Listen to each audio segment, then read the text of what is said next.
Hello guys, the Rasel Wahid is back. আমি আজকে আপনাদের পরিচয় করে দিব the most powerful man in the world, কয়েকজন শক্তিশালী পরিশ্রমী ব্যক্তিত্বের সাথে। নাম্বার 1, মার্ক জুকারবার্গ, ইংরেজি ভাষায় মার্ক ইলিয়ট জুকারবার্গ। জন্ম 14 মে 1984 সাল।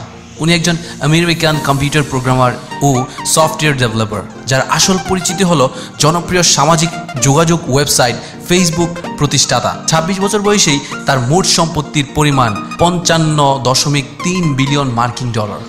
নাম্বার 2, নরেন্দ্র মোদী, বয়স 66, the 14th prime minister of India.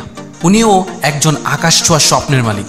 প্রমাণ করে গেছেন ছোট থেকে কিভাবে বড় হতে হয়। জীবন যুদ্ধে পরাজয় মেনে না নিয়ে হাল ছাড়েননি, পৌঁছে গেছেন তার লক্ষ্যে। Number 3, Larry page, Larry Edward.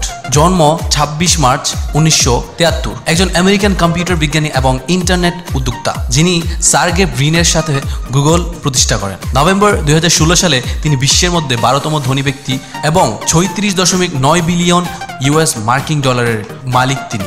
Number 4, William Henry Gates ট্রি বা বিল গেটস। জন্ম 28 অক্টোবর 1955, মাইক্রোসফটের প্রতিষ্ঠাতা এবং চেয়ারম্যান, সাবেক প্রধান সফটওয়্যার নির্মাতা এবং সাবেক সিইও। 2017 সালের ফেব্রুয়ারি মাসের হিসেবে তার মোট সম্পত্তির পরিমাণ 85.6 বিলিয়ন মার্কিন ডলার।